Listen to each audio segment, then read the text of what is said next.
Good evening everyone, welcome back to my channel. কেমন আছো তোমরা সবাই? আশা করছি সবাই খুব ভালো আছো, আমিও বেশ ভালো আছি। আজকে হচ্ছে ডিসেম্বরের 15 তারিখ, বাচ্চা এখন 7:20। আজকে সকাল থেকে ভাবছিলাম একটা ব্লগ করব, কিন্তু কি হয়েছে বলো তো, প্রত্যেকদিন যেহেতু বাড়িতে থাকি না, আমি ভাবছি বাড়ির ব্লগ আমি রোজ রোজ কি শেয়ার করব, কোথাও তো সেভাবে যাওয়াও হয় না। আর 5টা ডেলি ব্লগার যারা, তারা যেমন তাদের লাইফে বিভিন্ন রকম জিনিস চলে, বা তারা হয়তো ব্লগ বানানোর জন্য কিছুটা হলেও নিজের থেকে ক্রিয়েট করে, বাট আমার একদম সিম্পল লাইফ। না আমার লাইফে কোনো ফ্রেন্ডস আছে এখানে যে আমি তাদের সঙ্গে এদিক ওদিক ঘুরতে যাব, না রিন্টুর ছুটি থাকে যে ও আমাকে টাইম দিতে পারছে, আমরা দুজন মিলে কোথাও এক্সপ্লোর করছি। আগের উইকে ছুটি ছিল যখন, তখন তো মেলা গেছিলাম। আর এই শীতের মধ্যে কোথায় বেরোবো? মা আজকে সন্ধ্যেবেলাতেই বলছিল চল একটু মানির বাড়ি যাই, আমার ইচ্ছে করছে না, এত শীত বাইরে।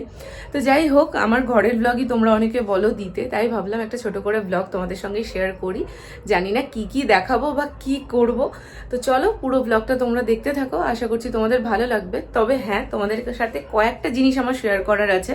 তোমরা অনেকেই আছো যারা আমার ব্লগ দেখো বাট শর্টস দেখো না, তো টুকটাক কয়েকটা জিনিস এর মাঝে আমি কিনেছিলাম, যেগুলো তোমাদের সঙ্গে তো আমার আর ব্লগের মাধ্যমে শেয়ার করা হয়নি, শর্টসে আমি শেয়ার করেছিলাম, তো সেগুলো ভাবছি তোমাদের সাথে একটু শেয়ার করি। তবে তার আগে আমি ফোনটা সেট করে নিই, হাত পুরো ব্যথা হয়ে গেছে।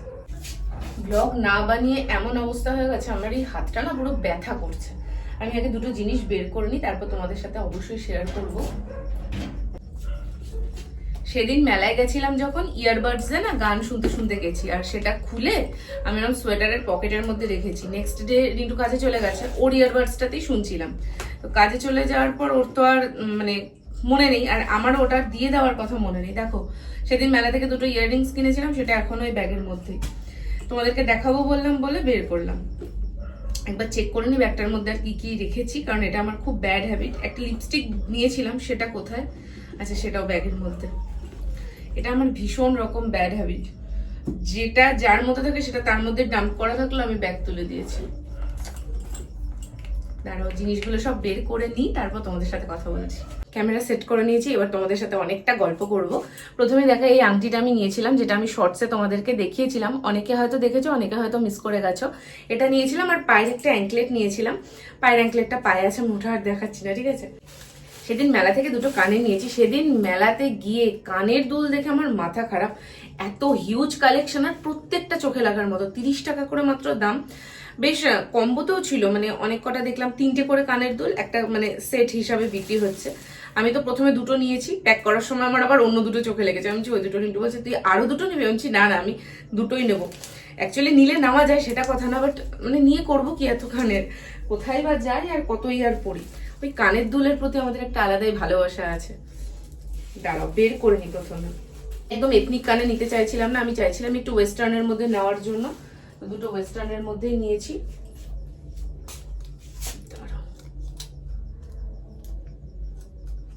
গুজিগুলো লুক লুক লুক লুক করছে, মানে এক্ষুনি খুলে পড়ে যাবে।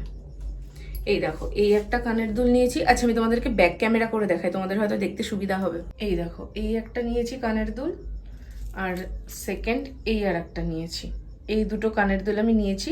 এটা তো আমার ভীষণ পছন্দ হয়েছে, তবে কতটা টিকবে আমি জানি না, ভীষণ ডেলিকেট লাগছে এই মানে কি বলবো এই জায়গাটার জন্য, বাট আমার ভীষণ পছন্দ হয়েছে। স্টোনগুলো থাকলে আর এরকমই যদি থাকে তাহলে জিনিসটা বেশ ভালোই হবে। এই দুটো নিয়েছি, প্রচুর কালেকশন ছিল, তার মধ্যে বেছে কুছে আমি এই দুটো নিয়েছি। আর দুটোই আমার, এই কানের গুলো আমি এই গয়েশপুরে একবার দেখেছিলাম, তারপর আমি বহরমপুর চলে গেছি, এসে দেখছি বিক্রি হয়ে গেছে। তো এই কানেরটা দেখা মাত্র রিন্টু আমাকে বলছে, তুই এই কানের গুলো নিবি বলেছিলিস না? আলাম হ্যাঁ, ঠিক ঠিক।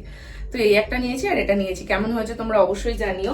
আর মিশো থেকেও একটা কানের দুলের আমি সেট নিয়েছি, যেটার জন্য আমি একটা আলাদা করে ভিডিও করেছিলাম, জানি না তোমরা কারা কারা দেখেছো বা কারা দেখোনি, তো আমি আর একবার দেখিয়ে দিই।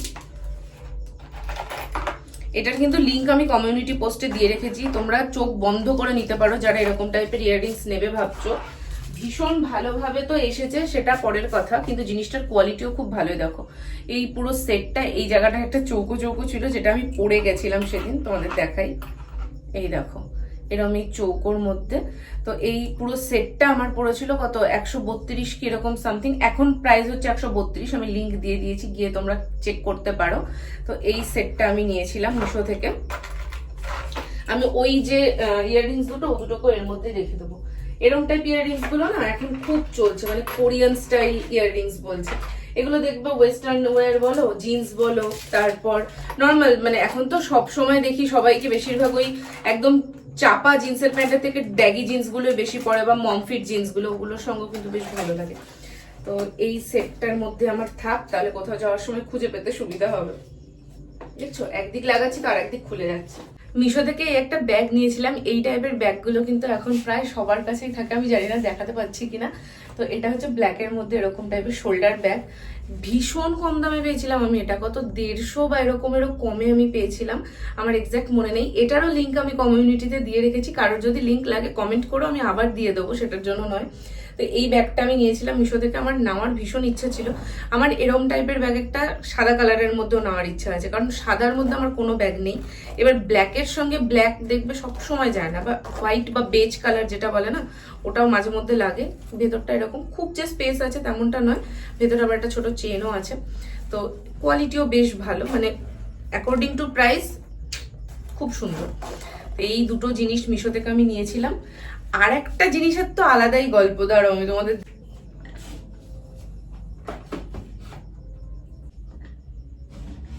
যেমন যেমন জিনিস বার করছি তেমন তেমনই আমি তুলে দিচ্ছি, না হলে ও ওভাবেই পড়ে থাকবে, ভুলে যাবো আমি। দুদিন ওরম থাকবে, তারপরে গড়াগড়ি যাবে। এই পার্সেল, যখন বহরমপুর গেছিলাম তখন আমি একটা বডি লোশন অর্ডার করেছিলাম, বহরমপুরে থাকাকালীন। আমি ভেবেছিলাম তখন চলে আসবো, তো সেই জন্য ওই বহরমপুরে অর্ডার না করে আমি এই বাড়িতে অর্ডার করেছিলাম। তারপরেও তো আমি আসতে পারিনি, রিন্টু গেল, রিন্টু চলে আসলো, মানে প্রায় কতদিন আগের কথা বলছি ভাবো, নভেম্বরের একদম শুরুর দিকে। সেই পার্সেল আমার এখনো আনবক্স করা হয়নি। তাই সেদিনকে মা বলছে যে এটা যে আনবক্স করিসনি, এটার মধ্যে ফাটা গলা পচা কি এসছে তা তো তুই জানিস না, এরপর আর এক্সচেঞ্জ করবি কি করে। আলাম ফাটা গলা পচার ডিমের প্যাকেট অর্ডার করিনি। কিন্তু না, মুখে মুখে উত্তর দিলে হবে কি, জিনিসটা যদি সত্যি কিছু গড়বড় থাকে। এখন তো আমার নিজেরও টেনশন লাগছে। একটা বডি লোশন অর্ডার করেছিলাম বেসিক্যালি শীতের জন্য। চলো এটাকে আগে আনবক্স করি।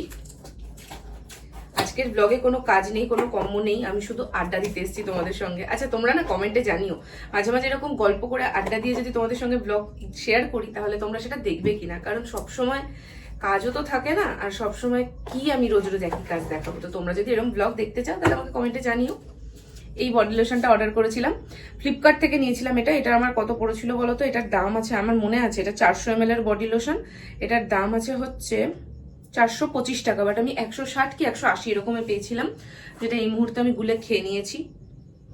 এখানে তো লেখা নেই, দূর অত কথা ভালো লাগছে না, মনে নেই, তবে ওরকম 160 ওরকমের মধ্যেই পেয়েছিলাম। এই বডি লোশনটা আমি এর আগে আমার একটা ফ্রেন্ডের বাড়িতে ইউজ করেছিলাম, ভীষণ ভালো বডি লোশনটা, মানে স্কিনটাকে অনেকক্ষণ অব্দি ময়শ্চারাইজ রাখে। আর আমার তো ভীষণ রকম ড্রাই স্কিন, তো আমার এরকম অনেকক্ষণ ময়শ্চারাইজ রাখবে স্কিন, সেরকমই কিছু দরকার। তো সেই জন্য এটা নিয়ে নিয়েছি। আর বড় তো, দুজন ইউজ করব, চলে যাবে। এর আগের বার ওই যে ওটা নিয়েছিলাম, ওটা ওই প্যারাশুটের ব্রাউন কালার, দেখো ওর নাম গোত্র সব উঠিয়ে ফেলেছি আমি। তো ওটা নিয়েছিলাম, এরকম উঠিয়ে ফেলতে খুব ভালো লাগে, স্যাটিসফ্যাকশন লাগে। তো যাই হোক, ওটা ইউজ করেছিলাম এর আগের বছর। সেটা আমার আর রিন্টুর আগের বছর শীত গিয়েও এবছর ছিল, মানে এটা এবছর তো ওটাতেই অর্ধেক চলে গেল, এটা এর পরের বছর অবধি কন্টিনিউ হবে। তো সেই ভেবেই বড় নিয়ে নিয়েছি একদম। যদি লিঙ্ক লাগে কমেন্ট করো, অবশ্যই লিঙ্ক দিয়ে দেবো। আর আমি চেষ্টা করবো ডেসক্রিপশন বক্সে যেগুলো লিঙ্ক আমি পারবো সেগুলো সব লিঙ্ক আমি দিয়ে দিতে, যাতে তোমাদেরকে বলতে না হয়। তোমরা একবার ডেসক্রিপশনটা চেক করে নিও, তাহলেই পেয়ে যাবে। ওটাতে আর নেই। তো এটাকে আমি এখন ওপেন করবো। কি করে ওপেন করে রে বাবা? পেরেছি তো, এই দেখো, টুক করে একটু মেখে নি নতুন জিনিস। হাত তো সারাক্ষণ মনে হয় খসখস করছে। নতুন জিনিস যখন থাকে আমি আমার কথা বলছি, তখন আমার মনে একটু একটু নিয়ে মাখি, অনেক দিন চালাবো। আর যখন শেষে আসে তখন না, কতক্ষণে শেষ হবে, এটা বেশি বেশি করে নিয়ে মাখি তখন। গন্ধটাও ভালো, মাথা ধরে যাবে এরকম গন্ধ নয়, তবে বেশ ভালো। চলো এবার আমি যা বকবক করে ফেলেছি, আমি একটু চা করে নিয়ে আসি, নিয়ে ওই ব্ল্যাঙ্কেটের তলায় ঢুকবো। কথা বলতে কি জানো তো, আমি না অনেক দুঃখে অনেক কারণে ব্লগ করাটা বন্ধ করে দিয়েছি। আমার ফ্যামিলিতে সবাই, বলছি না, কিছু কিছু মানুষ এমন আছে, আমি একটা ছুঁচ কিনলেও ভাবে আমি বিরাট বড় লোক, বিরাট পয়সা আমি নষ্ট করছি, এদিক ওদিক কুড়িয়ে ফেলছি। কিন্তু আমি আমার বাবা মাকে দেখছি না।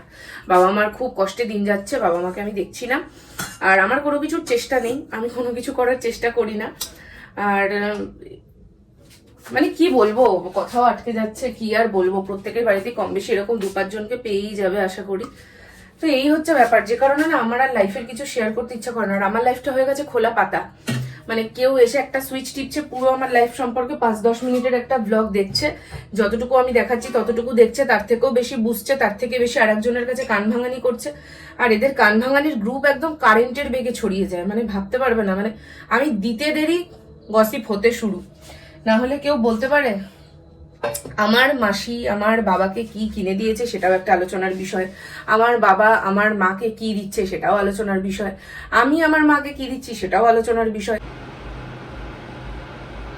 যেটা বলতে গিয়ে ভুলে গেলাম, এইবার পুজোর সময় আমার মাসি আমার বাবাকে জুতো না কি বলে মানে টাকা দিয়েছিল কিছু কিনতে। তো আমার বাবার না জুতোটা ছিল না, তো জুতো কিনেছে বাবা একটা, আর একটা কিছু কিনেছিল, আমার ঠিক এক্সাক্ট খেয়াল আসছে না। তো সেই টাইমে আমি বহরমপুর ছিলাম, তোমরাও হয়তো দেখেছো, শ্রীলেদার্সে গেছিলাম, জুতো কিনেছিলাম, এই সমস্ত।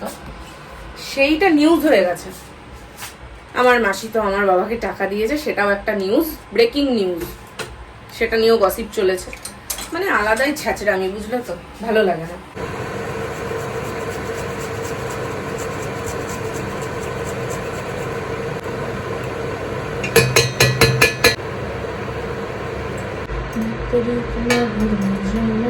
আগের বছরটাও শীতকালে আমি এতটা চা খেতাম না, ওই একা এর জন্য চা বানিয়ে খেতে না আমার ভালোই লাগতো না। তবে এখন ভাবি দূর, একার লাইফ, একাই থাকতে হবে, একাই কাটাতে হবে। একার সাথে ভালো লাগে না, এই কথাটা ভুল। একার সাথে ভালো লাগানোটা শেখা উচিত, আর সেটা যখন শিখে যাবে সেটার থেকে বড় শান্তি স্বস্তি আর কিচ্ছু নেই। তো এই বছর 2025 অনেক বাঁশ দিয়েছে, যেই বাঁশ দিয়ে আমি আমার লাইফটা নতুন করে এখন সাজানোর চেষ্টা করছি, নতুন করে আমি পিলার বানানোর চেষ্টা করছি। স্ট্রং হতে হবে, স্ট্রং।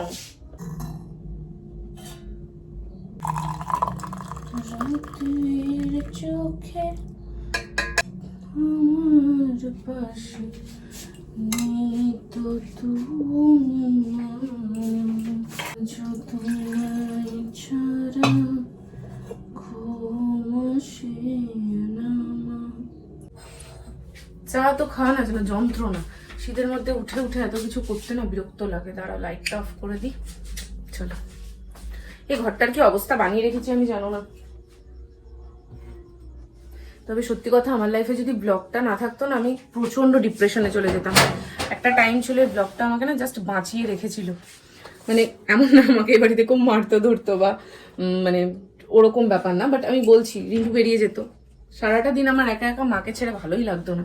তো ওই টাইমটার কথা বলছি, ওই টাইমটা ওর ব্লগ আমি প্রচুর দেখেছি, যে তারা কি করে আছে, আমি কেন পাচ্ছি না। লিটারেলি আমি দেখতাম যাদের মানে ম্যারিড লাইফের ব্লগ যারা করতো তাদের ব্লগ আমি দেখতাম, যে এরা কি করে আছে, আমাকেও স্ট্রং হতে হবে। আমি কোনো কাজ পারতাম না, আমাকে বিয়ের আগে সত্যি মা কিছু করতে দেয়নি। এটা খুব একটা প্রাউড ফিলিংস এর ব্যাপার না, মানে আমি বলছি না যে এটাই উচিত, বাট আমি আমার রিয়ালিটি বলছি, মা কিছু করতে দেয়নি, তো আমি কিছুই পারতাম না। আর তুমি যদি কিছু না পেরে বিয়ে করো, থেকে বড় ট্রমা তোমার লাইফে আর কিচ্ছু হবে না। হ্যাঁ, সে তো আলাদাই স্টোরি লাইফের। যাই হোক, এখন মোটামুটি সবই শিখে গেছি ঠাকুরের আশীর্বাদে, এটাই হচ্ছে সব থেকে বড় কথা। সবাই সবটা শিখে যায়, কিছুই পড়ে থাকে না, বাট ওই সবটাই সময়ের ব্যাপার। সময়কে সময় দিলে সময় মতো সব শিখে যায় মানুষ। যাই হোক, আজকে আমি একটু বেশি বক বক করছি না? তোমরা কি বোর হচ্ছ? আমাকে জানিও তো। চলো, আমি এখন চা খাবো।